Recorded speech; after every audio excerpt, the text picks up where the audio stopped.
Hey, let's go some more into this AT&T thing, because this is definitely a heated topic, and it does affect us all.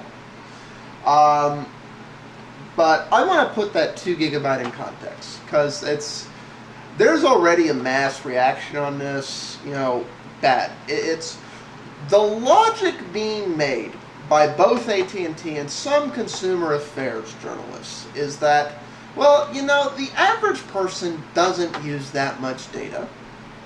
AT&T argues that less than 2% of people would ever use more than 2 gigs a month. I don't know who the heck how they're doing their metrics, because that doesn't make any sense based on how I've seen people use it. I think they're considering all their customers lumped in with that. And they're saying 2% of all our customers use more than this. And I bet they're doing some kind of a global stat or anything. But, let's look at this and what it actually means, on how quickly you can burn through 2 gig. Let's translate 2 gig to something y'all actually saw. 2 gigabytes is 2 to 10 hours worth of video. That's it. Not even a day. On an iPad, in some cases, not even a full battery cycle charge. It's potentially a little over 4,000 Skype minutes.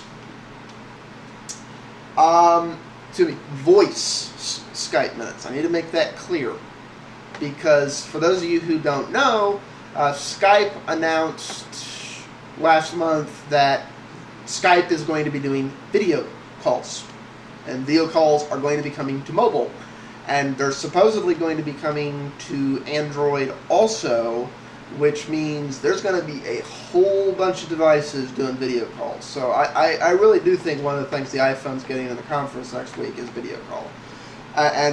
But we know Skype's bringing it out later this year, and that's what I'm saying. It's like, even if what they're saying about data today is true, let's look at what data usage is going to be later this year and realize how insubstantial 2 gigabytes is.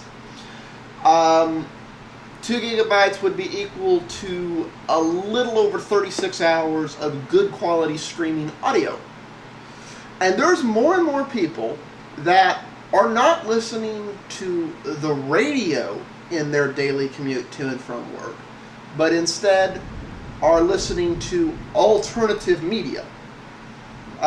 It's like I know 6 people that do that on various devices. Some of them have iPhones, some of them have Android, some of them have other things, but they're not listening to AM, FM, or even satellite. They're listening to, hey, there's this great guy doing a podcast out of Hawaii, or some other thing or something that I like, that I agree with. It's a niche market, but I like the niche. So on average, and that's a growing market. That's an emerging and developing market. So on average, it's not inconceivable that by the end of this year, definitely in a few years, that there's going to be a large number of people who are going to be listening, just audio, to audio streams in the amount of 1 to 2 hours, an hour and a half on average. So about 45 hours worth of streaming audio a month. And they're short by about a third with this cap, assuming they dedicate 100% of their quota to just basically what's soon to be the modern equivalent of listening to the radio. Because it's, like I said, it's in your car, it's in your mobile. When you get to the office, when you get home, yeah, switch over to the Wi-Fi. It's better quality anyways. But when you're out driving around, that's like, yeah, you're going to be using the mobile network. And it can't even meet that demand.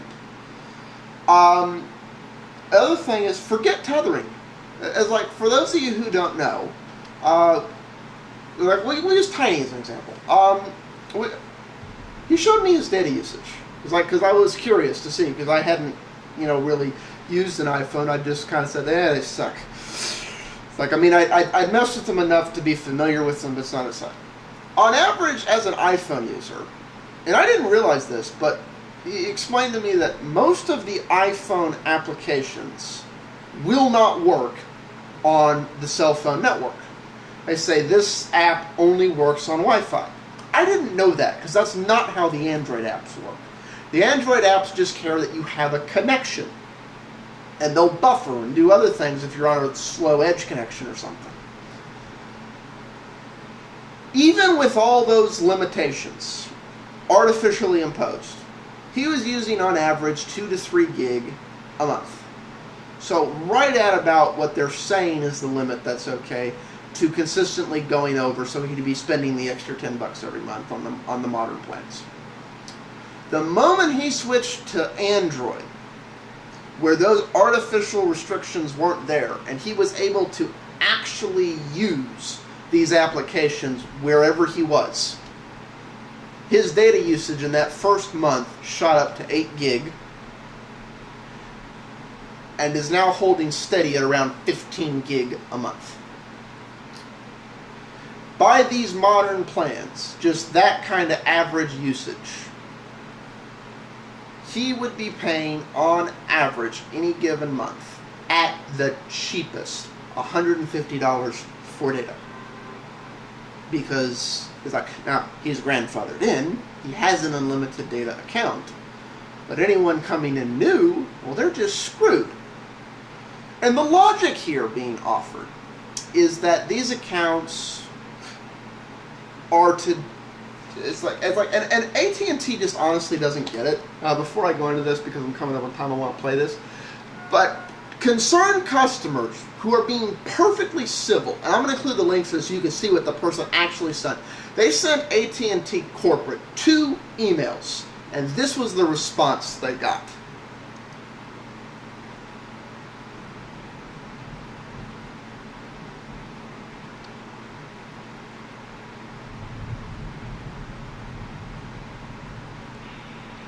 Giorgio Galante, this is Brent Hollander calling from AT&T's executive response team, calling in response to the latest email which you sent to Chairman and CEO Randall Stephenson earlier today, Wednesday, June 2nd. I want to first thank you for the feedback. Going forward, I need to warn you that if you continue to send emails to Randall Stephenson, a cease and desist letter may be sent to you. If you'd like to speak with me, I can be. Okay, for those of you who don't follow that, basically AT&T's response to a customer who doesn't want to get screwed, who has been buying iPhones for over 2 years, in this customer's case, and as a result of having bought the 3GS iPhone, is not eligible for renewal when the iPhone 4 comes out. And if they don't buy it now, they're going to have a plan that doesn't meet their data requirements. And basically, they're screwed. It's like they have to come up with money out of their ass, or they're going to have the bill from hell. Their bill's already $110 a month. And they just very civilly explained, these new plans will bankrupt me. I actually use data. Please do not have a $12 an hour rep contact me. Please have somebody who has intelligence, understands what stuff is, understands what my actual concerns are, and isn't reading a textbook. I'm paraphrasing here. I'm going to include the links so you can actually read what they said and other stuff. And the response from AT&T is, if you continue to be concerned that we just you, we're going to take legal action against you, telling you to shut up.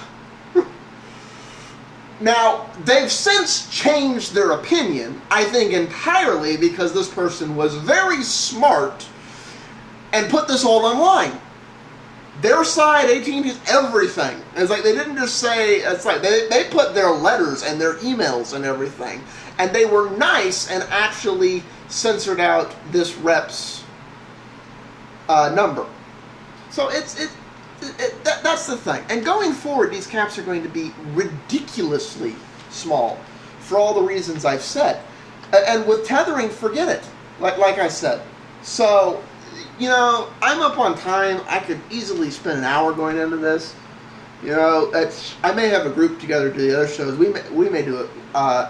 We may talk about this some and the other thing. But this is a bad trend developing here. It really is.